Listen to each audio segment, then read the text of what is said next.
여러분 반갑습니다. 횃불공동체 교회 성경공부 오늘은 10번째 시간이 되었고요.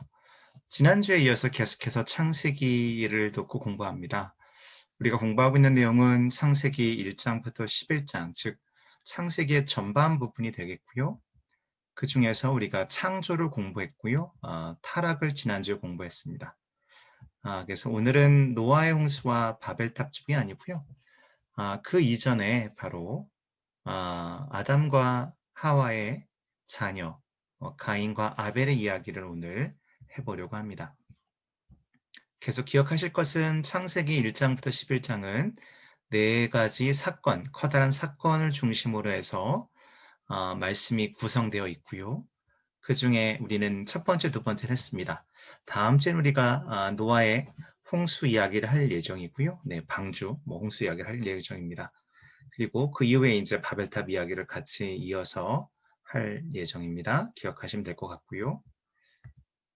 오늘은 지난 시간 마지막 부분에 이야기했던 원복음에 대한 이야기, 원복음이 무엇인지는 다 기억하고 계시죠? 이따가 다시 한번 언급해 드릴 예정이고요. 그래서 원복음을 통해서 우리는 예수 그리스도의 이 땅에 오심에 대한 부분, 즉 구세주가 이 땅에 오셔서 우리 모두를 구원하실 것에 대한 성경의 예언들을 먼저 만나보았습니다. 마지막에 예수께서 우리에게 오셔서 우리의 모든 죄를 다 사하시고 또 재림하신 예수는 또한 우리에게 심판장을 오신다는 그것을 우리가 먼저 기억하셔야 될 것 같고요. 지난주에는 우리가 아담과 이브가 범죄하고 난 다음에 그들이 에덴 동산에서 이제 쫓겨나는 장면이 나옵니다. 그들의 눈이 밝아져서 선악과를 먹고 난 다음에 그들이 벌거벗은 것에 대해서 부끄러움을 여겨서 본인들이 만든 옷, 즉 나뭇가지를 엮어서 만든 옷을 입고 있었는데 하나님께서 그들을 에덴 동산에서 쫓아내시기 전에 그들이 입고 있었던 옷을 벗게 하시고 동물의 가죽을 입히셨다는 장면이 나오게 됩니다. 바로 이 내용이 오늘 가인과 아벨의 이야기를 우리가 어떻게 이해할 수 있는지 우리에게 중요한 단서가 될 것 같습니다. 몇 가지 이유가 있었는데요. 지난주 했던 것을 보시게 되면 하나님은 그들의 옷을 가죽옷으로 바꾸신 이유는 중요한 신학적인 또한 성경적이고 또한 신앙적인 가르침을 주고 있습니다. 우리 스스로의 노력으로는 하나님을 기쁘시게 할 수 없다는 것. 그리고 하나님의 은혜에 가장 반대가 되는 것이 바로 우리의 자기의 의를 드러내는 것. 우리는 하나님 안에서 신앙을 가지고 또한 참된 믿음으로 하나님을 기쁘시게 하는 존재로 지음을 받았고요. 그렇기 때문에 우리가 가지고 있는 모든 의는 우리 스스로가 만들어낼 수 있는 것이 아니라 오직 예수 그리스도 통해서 우리에게 주어진 의가 있을 수 있습니다. 하지만 그런 것을 무시하고 자기의 의를 드러내는 것은 즉 하나님의 은혜를 거부하거나 또 하나님의 은혜 아래 있는 것을 원치 않는다라고 하는 그러한 불순종의 신앙이라고 얘기할 수 있겠습니다. 그런 의미에서 우리는 우리 스스로가 우리 자신의 신이 되어서 마음대로 우리 인생을 좌지우지하는 것을 기뻐한다라는 거죠. 그래서 하나님은 그들에게 분명한 가르침을 주시기 위해서 이렇게 하셨다는 겁니다. 아담과 하와는 그들이 범죄하여서 하나님과 더 이상 에덴 동산에 머물 수 없었지만 여전히 하나님께서 그들을 사랑하시고 그들을 돌보신다는 것을 깨달았을 것이고요. 거기서부터 이제 그들의 이야기가 전개가 되어집니다. 자, 오늘은 두 형제 이야기 창세기 4장 말씀을 보아야 될 것 같은데요. 여러분이 성경책을 같이 피시고요. 한 장 한 장 우리 같이 보면서 오늘 말씀을 이해하시면 도움이 될 것 같습니다. 자, 가인과 아벨은 형제였습니다. 창세기 3장 21절에 주 하나님이 가죽옷을 만들어서 아담과 그의 아내에게 입혀주셨다는 이 장면을 여러분들 잘 기억하셔야 될 것 같고요. 자, 4장을 한번 같이 보시면요.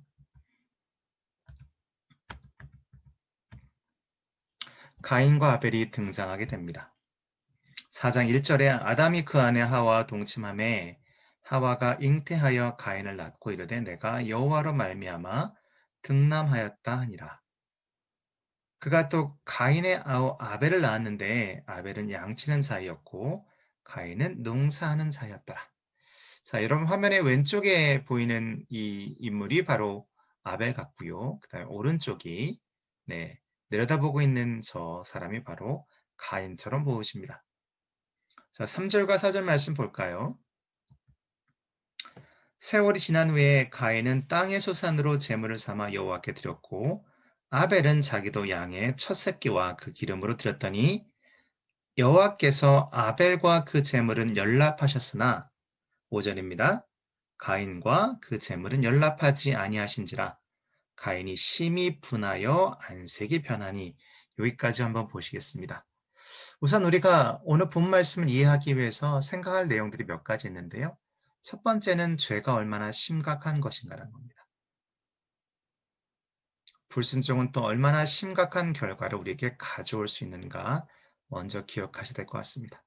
자, 아담과 하와가 하나님께 범죄하고 난 다음에 그들의 이런 범죄로 통해서 우리는 원죄라고 하는, 즉 우리 모두가 아담을 통해서, 아담이 우리의 모든 대표자가 되었기 때문에 한 사람을 통해서, 로마서 말씀 보시게 되면 한 사람을 통해서 죄가 들어온 것처럼 한 사람을 통해서, 한 분을 통해서 그리스도를 얘기하죠. 우리에게 죄 용서함, 즉 의가 들어왔다라고 이야기하는 것처럼, 즉 아담을 통해서 죄는 우리에게 매우 심각한 영향을 끼치게 됩니다. 그것이 불순종이라는 거죠. 안타까운 것은 뭐냐면 우리가 아담과 하와의 범죄하는 장면을 통해서 배웠던 것처럼 죄는 항상 전염성을 가지고 있습니다. 또한 다음 세대로 이어질 가능성이 높은데 안타깝게도 그것이 바로 오늘 4장에 등장하게 됩니다. 우리는 우리의 죄를 잘 다스릴 수 있는가? 우리는 우리가 하는 것을 죄라 여기지 않는 것도 참 많이 있고요. 우리는 우리에게는 매우 관대하고 남에게는 매우 엄격한 잣대를 들여대기도 합니다. 오늘 본 말씀에서 가장 중요한 내용은 뭐냐면 여러 가지 중요한 이야기였지만 그중에 가장 중요하다 할 수 있는 것은 많은 사람들이 자신의 방식으로 하나님께 나아간다는 겁니다. 즉 하나님이 원하시는 방식으로 우리의 삶을 사는 것도 아니고 하나님이 기뻐 받으실 만한 일들을 하나님의 방식으로 하는 것이 아니라 내가 생각했을 때 좋은 것, 내가 생각했을 때 편한 것, 내가 생각했을 때 하나님이 기뻐하실 만한 것이라고 생각하는 것을 내가 하나님의 어떠한 동의도 구하지 않고 하나님께 그 부분에 관해서 우리가 이야기하지 않고 우리 스스로가 그것을 결정한다는 겁니다. 이것이 매우 틀리고 잘못된 것을 얘기할 수 있는 거죠. 또 한 가지 우리가 많이 오해하는 것 중 하나 바로 마지막입니다. 하나님은 우리가 최선을 다해 우리의 방식으로 하나님을 섬기는 것을 용납하시는가? 오늘 가인과 아벨의 이야기를 통해서 우리가 배운 좋은 교훈이 무엇이 될 거냐면 바로 이것이 틀렸다는 겁니다. 우리 생각에 아무리 최선을 다하고 우리 생각에 아무리 이것이 옳은 것이다라고 판단되어진다 할지라도 하나님이 기뻐하시는 방식, 하나님 원하는 방식으로 하지 않는 모든 것들은 다 하나님에게는 어떠한 것도 소용이 없다라는 사실입니다. 가끔 우리가 교회 일도 마찬가지입니다. 목사가 모든 것을 다 알 수 있는 것은 아니지만요. 목사가 있는 이유는, 즉 사역자가 있는 이유 중에 하나는 뭐냐면요. 하나님의 어떠한 그 우리를 향하신 그 뜻을 잘 전달하는 그러한 역할을 하게 되거든요. 근데 많은 사람들이 교회에 있는 분들이 아무리 교회 모든 성도들이 옳은 일이라고 생각하고 추진하는 것들이 하나님 보시기에 옳지 않을 수도 있다라는 점입니다. 즉 우리가 대다수가 동의한다고 하더라도 하나님이 원하지 않으시는 것도 있다라는 부분을 분명히 알아야 되고 그렇기 때문에 우리에게는 영적 분별력이 필요하다는 겁니다. 자, 이것은 먼저 여러분들 머릿속에 한번 새기시면서 오늘 가인과 아벨 이야기를 좀 더 살펴보도록 하겠습니다. 하나님은 분명히 아담의 가족에게 하나님을 어떻게 경배하는지를 알려주셨다라고 성경은 얘기하는 것처럼 보여집니다. 즉 아담과 하와, 가인과 아벨은 하나님께 나올 수 없는 죄인들이었습니다. 오직 하나님의 계획하심을 통해서만 우리에게 그 내용들이 전달되고 알려지는 것처럼 하나님께서 그들에게 원하시는 방식을 통해서만 그들이 하나님께 나올 수 있다는 거죠. 그 중에 하나가 제가 볼 때는 바로 아담과 하와에게 가죽옷을 입히시면서 무고하게 짐승을 죽이고 그 피가 즉 죽음과 희생과 이것이 죄와 연결된다는 것, 또한 피 흘림 없이 죄사함이 없다는 것을 가르쳐 줬다는 것을 이해할 수 있겠습니다. 이사야 55장 7절부터 9절 말씀 보게 되면 이 내용이 나옵니다. 악인은 그 길을 불의한 자는 그 생각을 버리고 여호와께 돌아오라. 그리하면 그가 긍휼히 여기시리라. 아멘. 우리가 하나님께로 나아오라. 그가 널리 용서하시리라. 여호와의 말씀에 내 생각은 하나님의 생각이죠. 너희 생각과 다르며 내 길은 하나님의 길은 우리의 길과 달라서 너희 길과 달라서 하늘이 땅보다 높음 같이 내 길은 너희 길보다 높으며 내 생각은 너희 생각보다 높으니라. 바로 이 말씀이 중요한 내용인데요. 우리는 자꾸 하나님보다 우리가 하나님을 더 잘한다 생각하고 내 자신에 관해서만큼은 하나님이 나보다는 잘 모르실 거라고 생각한다는 거죠. 그래서 내 멋대로 하는 경우가 많이 생긴다는 겁니다. 하나님은 아담과 하와에게 하나님께 나오는 방법을 가르치셨고 또한 아담과 하와는 그들의 자녀에게 즉 가인과 아벨에게 분명히 이것을 가르쳤을 거라 생각되어집니다. 즉 화목제를 가져오되 동물에게 피가 필요함을 그들은 배웠을 것이고 그것을 분명히 가르쳤을 거란 얘기죠. 여러분 나와 있는 말씀을 잠깐 보시면 레위기입니다. 레위기 17장 11절 말씀 보시면 이 내용이 나옵니다. 육체의 생명은 피에 있음이라. 내가 이 피를 너희에게 주어 단에 뿌려 너희의 생명을 위하여 속하게 하였나니 생명이 피에 있으므로 피가 죄를 속하느니라. 없앤다라고 얘기하는 부분이겠죠. 또 히브리서 말씀 9장 말씀 한번 보겠습니다. 9장 22절 말씀 보게 되면 이렇게 나와 있습니다. 율법을 쫓아 거의 모든 물건이 피로써 정결케 되나니 잘하는 말씀이시죠. 피 흘림 없은즉 사함이 없느니라. 자, 하지만 여러분들이 이제 좀 더 이 부분에 관해서 깊은 이해가 필요해 보이는데요. 즉 피라는 것이 즉 속잠을 가져온다라고 했지만 나중에 그것이 예수 그리스도의 십자가에서 흘리신 피로 가능해진 거라고 얘기하는 거죠. 자, 그럼 좀 더 이 내용을 살펴보도록 하겠습니다. 가인과 아벨은 모두 하나님께 그들의 번제물을 가지고 나왔습니다. 창세기 4장에 그 말씀이 나오게 되죠. 3절부터 5절 말씀까지 아까 읽었던 말씀이 그렇게 나와 있습니다. 그들은 하나님의 살아계심을 알았고 그들은 하나님께 번제물을 드리고자 하였습니다. 구약엔 총 5가지의 제사가 있는데요. 그 중에 하나는 바로 화목제입니다.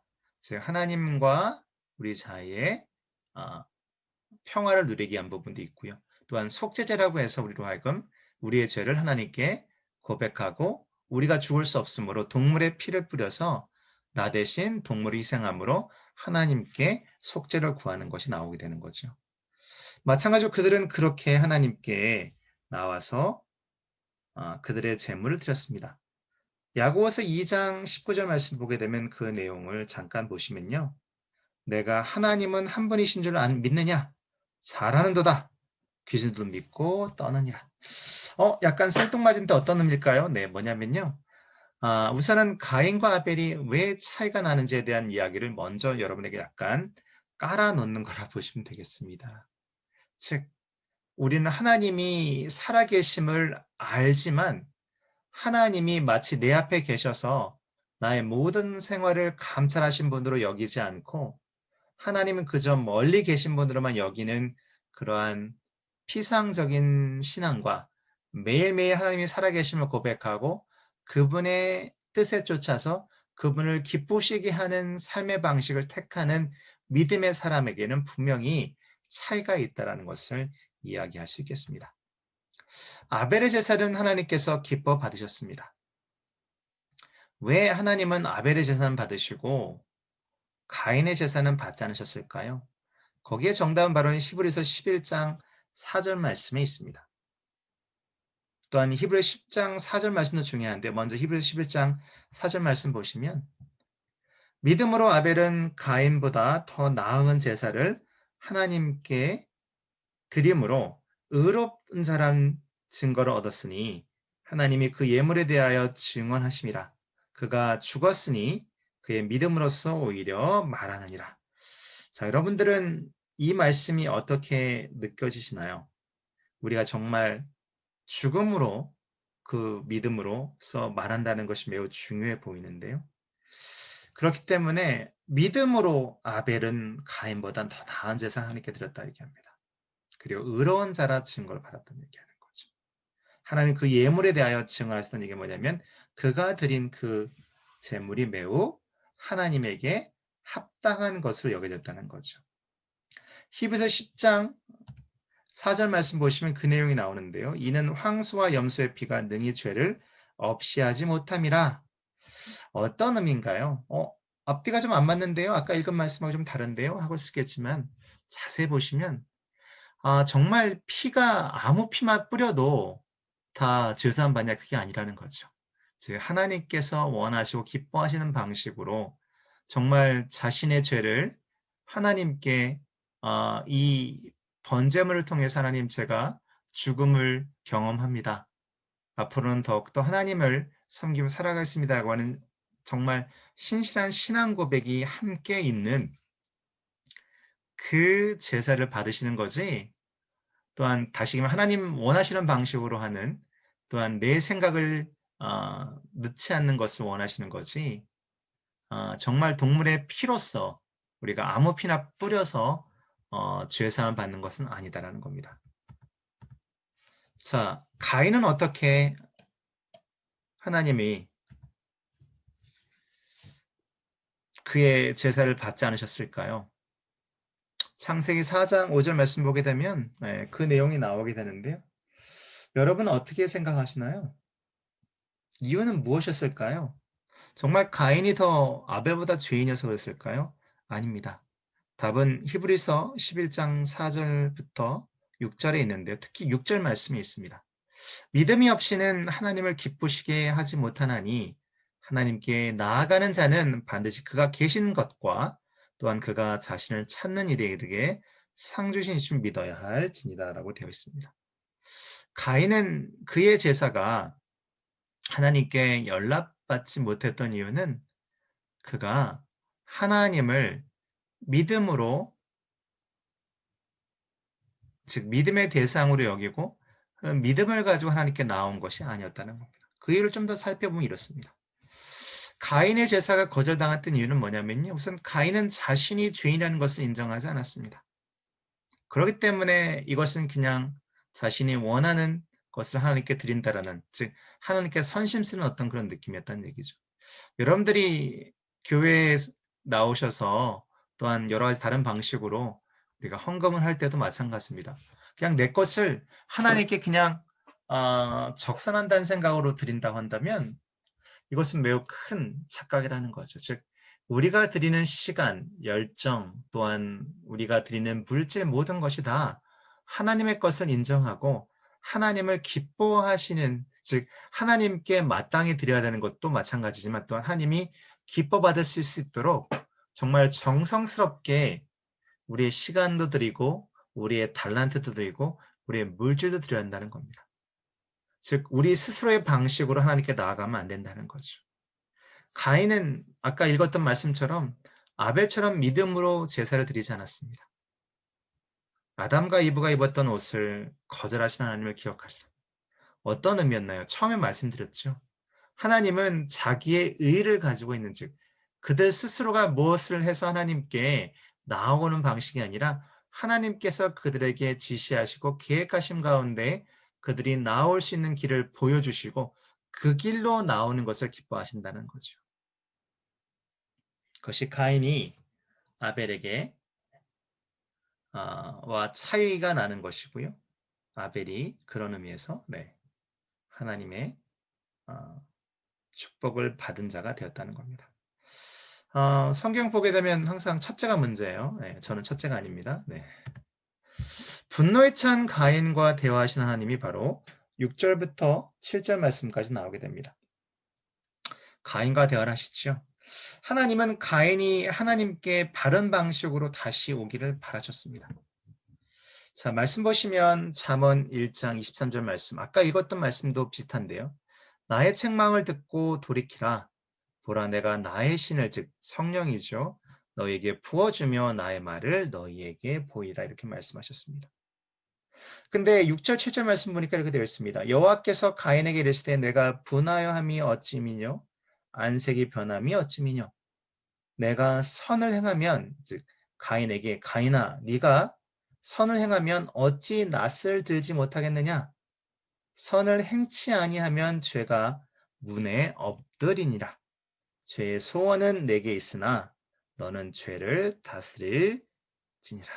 아까 처음에 우리가 먼저 생각한다 해야 될 내용을 말씀드리면서 과연 우리는 죄를 다스릴 수 있냐 말씀드렸잖아요. 하나님께서 우리에게 말씀하시는 겁니다. 가인을 통해서 너희는 너희 죄를 다스릴 수 있느냐? 라고 말씀하시는 거죠.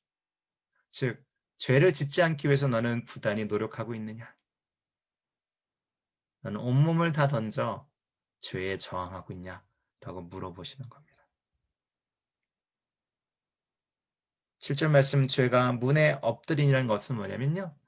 죄가 바로 문 뒤에 있어서 우리가 문만 열면 죄가 우리 안에 쑥 들어오는 것을 의미합니다. 가인이 그 분을 이기지 못해서 아벨을 죽이게 됩니다. 가인이 그 아벨에게 고하니라. 8절입니다. 그 후 그들이 들에 있을 때 가인이 그 아우 아벨을 쳐 죽이니라. 가인은 분노했고 하나님의 말씀을 경청하지 않았습니다.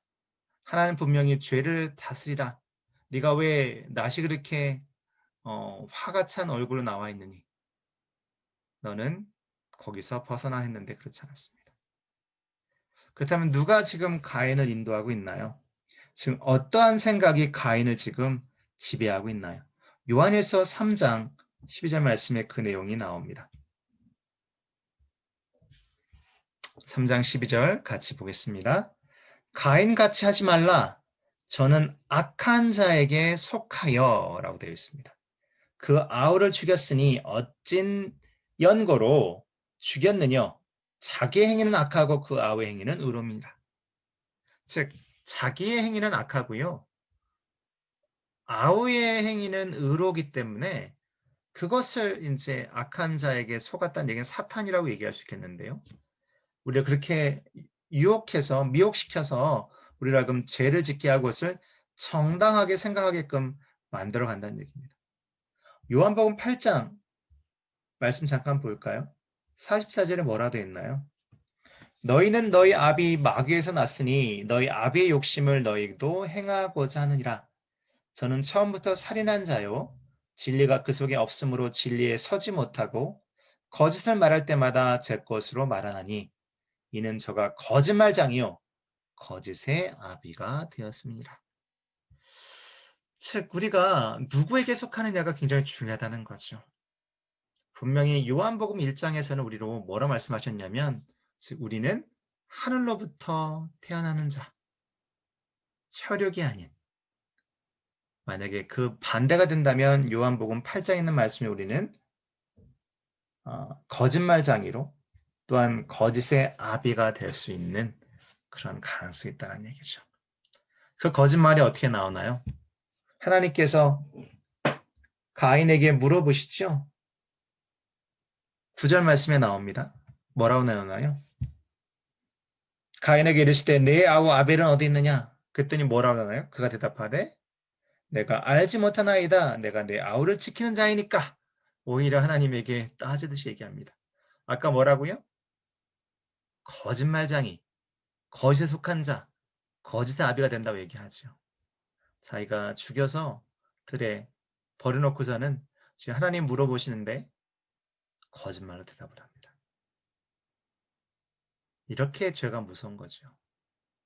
하나님의 눈은 모든 것을 감찰하신다고 잠언 15장 3절에 나와 있습니다. 악인도 감찰하시고 선인도 감찰하시고.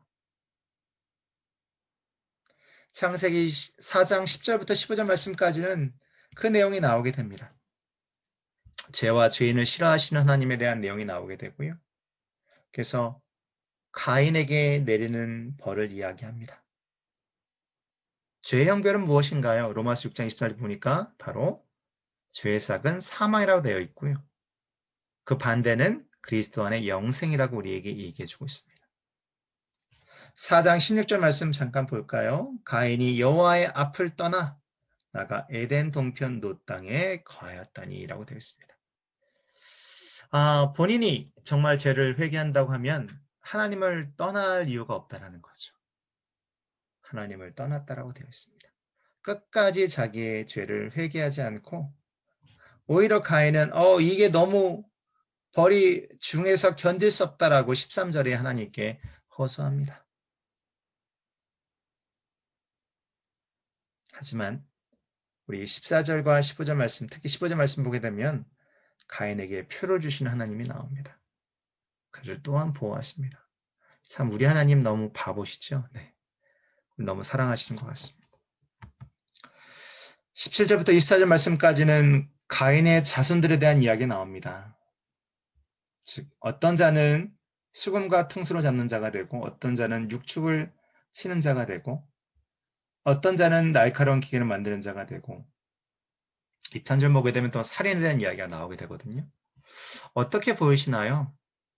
그들은 정말 올바른 길로 가고 있는 것처럼 보이나요? 그렇지 않다라는 거죠. 죄가 한 세대에서 다음 세대로 넘어갈 수 있습니다. 우리는 이러한 잘못된 신앙을 우리의 다음 후손들에게 넘겨주는 것이 아니라 올바른 신앙을 다음 세대에게 넘겨줘야 되는 거죠. 우리는 좀 고민을 많이 할 필요가 있고요. 기도를 많이 할 필요가 있습니다. 저도 그렇습니다. 하나님께서는 아담과 하와를 또한 잊지 않으셨습니다. 그래서 25절 말씀 보니까 아담이 다시 아내와 동침함에 그가 아들을 낳아 그 이름을 셋이라 하니라. 세 명을 줬다는 것이 아니고 이름이 셋입니다. 네.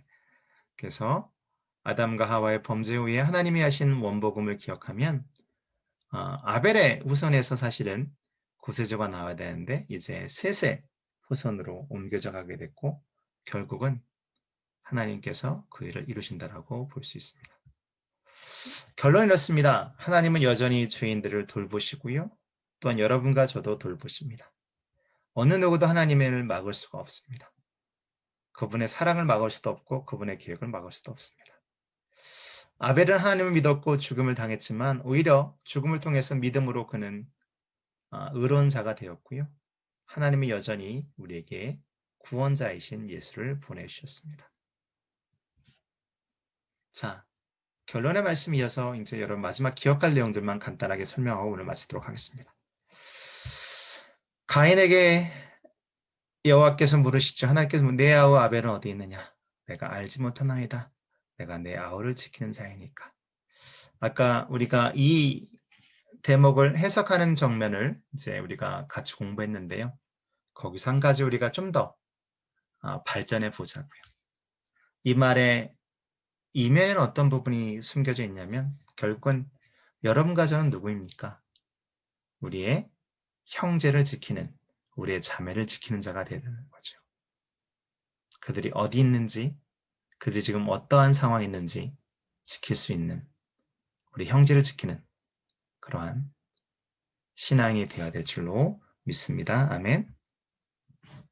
이렇게 우리의 분노가 우리의 어떤 믿음을 넘어서거나 우리의 이러한 성냄이 우리로 하여금 죄를 저지르지 않도록 항상 여러분들이 여러분의 마음을 잘 다스려야 될 필요가 있습니다. 결국은 이 내용이 우리가 얼마나 믿음 가운데 있느냐는 거죠. 우리 안에 착한 행실이 많아지면요. 자연적으로 이런 부분들을 우리는 이길 수가 있습니다. 분노, 성냄, 질투, 시기 이러한 것들은 하나님 주시는 믿음으로 누를 수가 있어요. 물론 힘들긴 합니다. 어렵기도 하죠. 하지만 이길 수 있습니다. 능히 우리는 누를 수 있다는 얘기죠. 그게 용기입니다. 또한 그것이 우리에게는 또한 축복의 길로 인도하는 놀라운 은혜가 될 수 있습니다. 믿음은 무엇인가요? 믿음은 착한 행실을 포함하고 있습니다. 착한 행실이라는 것은 바른 행실. 여기서는 하나님을 두려워하고 하나님께 우리의 것을 맡기는 것을 이야기합니다. 자, 여러분 이번 주에 어떠한 착한 행실을 할 것인지 미리 예고합시다. 이거 여러분들 좀 신경 써서 하시면 좋을 것 같아요. 네. 숙제라고 했지만 숙제라기보다는 여러분들이 지난주에 우리가 좀 민감해서 우리가 우리 카톡방에 올리지 않더라도 오늘 한번 올리시죠. 이번 주에는. 그래서 미리 한번 선포하면 하는 게 좀 덜 쑥스럽지 않을까요? 네. 이번 주에는 다 카톡방에 올려주세요. 네, 뭐든지 좋습니다. 착한 행실. 네, 기대하겠습니다. 자, 우리 표 기억하시고요. 네, 다음 주는 창세기 7장으로 넘어갑니다. 우리 노아의 방주 이야기를 할 텐데요. 네, 할 얘기 굉장히 많습니다. 그래서 다음 주에는 노아의 방주 아마 한 2주 정도, 최소한 2주 정도로 걸쳐서 해야지만 될 것 같습니다. 여러분 수고하셨고요. 우리 다음 주에 또 만나 뵙도록 하겠습니다. 안전하게 잘 지내시고 믿음 생활 잘 하시기를 주의 이름으로 축원을 드립니다. 감사합니다. 축복합니다.